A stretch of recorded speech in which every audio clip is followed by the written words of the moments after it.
Toll gates April 1వ తేదీ నుంచి కొత్త రూల్స్ అమల్లోకి రానున్నాయి. మరి ఈ రూల్స్ ప్రకారం కొందరు ఇక నుంచి ఫాస్ట్ ట్యాగ్ అస్సలు కట్టాల్సిన అవసరమే లేదు. మరికొందరు ఫాస్ట్ రూల్స్ తప్పితే డబుల్ టోల్స్ కట్టాల్సి ఉంటుంది. మరి ఎవరికి ట్యాక్స్ నుంచి మినహాయింపు ఉంటుందో, ఏ రూల్స్ ఫాలో అవ్వకపోతే డబుల్ టోల్ కట్టాలో ఏదో పూర్తి వివరాలు ఇప్పుడు చూద్దాం. దేశంలో జాతీయ రహదారుల రూపురేఖలు మారుతున్నాయి. టోల్ గేట్ విధానాల్లో అనేక మార్పులు వస్తున్నాయి.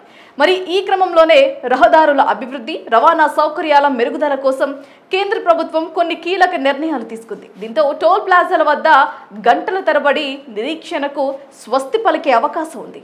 అసలు కేంద్ర ప్రభుత్వం తీసుకున్న నిర్ణయం ఏంటి? కేంద్ర రవాణా శాఖ మంత్రి నితిన్ గడ్కరీ ఇటీవల లోక్సభలో టోల్ గేట్ విధానాల్లో అనేక మార్పులను తీసుకురావాలని ప్రకటించారు.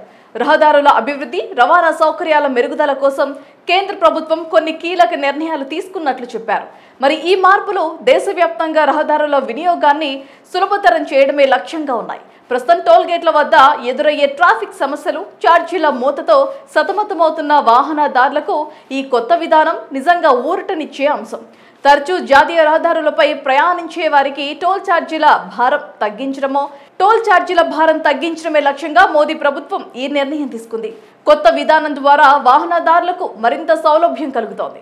ఇది టోల్ ప్లాజాల దగ్గర గడిపే సమయాన్ని తగ్గించడమే కాకుండా టోల్ చెల్లింపులను కూడా నిరంతరంగా ట్రాక్ చేయగలదు.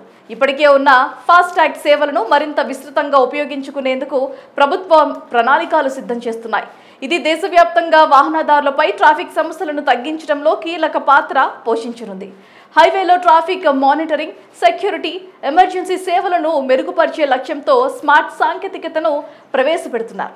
ఇది రహదారి ప్రమాదాలను తగ్గించడంలో సహాయపడుతుంది. వాహనాల నిలిపివేత మరియు మళ్లింపు సమయాన్ని తగ్గించడం వల్ల కాలుష్యం తగ్గుతోంది. ఇంధన వినియోగం తగ్గడం ద్వారా కార్బన్ ఉద్గారాలు తగ్గుతాయి. కేంద్ర ప్రభుత్వం రవాణా రంగంలో సమగ్ర అభివృద్ధి లక్ష్యంగా పెట్టుకుంది. దీని ద్వారా దేశ ఆర్థిక ప్రగతికి తోడ్పాటు అందనుంది. మరోవైపు రోడ్డు రవాణా, రహదారుల మంత్రిత్వ శాఖ వినూత్న ఆలోచనలతో ముందుకొచ్చింది. సంవత్సరానికి 3,000 లేదా 15 సంవత్సరాలకు ఒకేసారి 30,000 చెల్లించేలా వార్షిక, జీవితకాల టోల్ ఫీజును ప్రవేశపెట్టాలని యోచిస్తోంది. దీనివల్ల ప్రభుత్వానికి నిరంతరాయంగా ఆదాయం వస్తుంది. అంతేకాకుండా టోల్ ప్లాజాల వద్ద వాహనదారులు నిరీక్షించే సమయం ఆదా అవుతుంది. మరి ఈ విధానం అమల్లోకి వస్తే టోల్ గేట్ల వద్ద నెలకొనే ట్రాఫిక్ కష్టాలకు చెక్ పెట్టవచ్చు. కొత్త టెక్నాలజీతో టోల్ వసూలు విధానాన్ని మరింత పారదర్శకంగా, సమర్థవంతంగా మార్చడమే ప్రభుత్వ లక్ష్యం.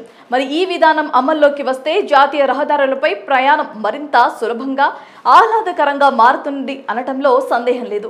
మొత్తంగా కొత్త టోల్ గేట్ విధానం ద్వారా రవాణా వ్యవస్థలో మార్పులు వస్తాయని, ప్రజలకు ప్రయోజనం కలుగుతుందని కేంద్రం ఆశాభావం వ్యక్తం చేస్తోంది. ఈ విధానం అమలుతో రహదారి ప్రయాణాలు మరింత సులభతరం కావడంతో పాటు దేశ ఆర్థిక అభివృద్ధికి తోడ్పడనుంది.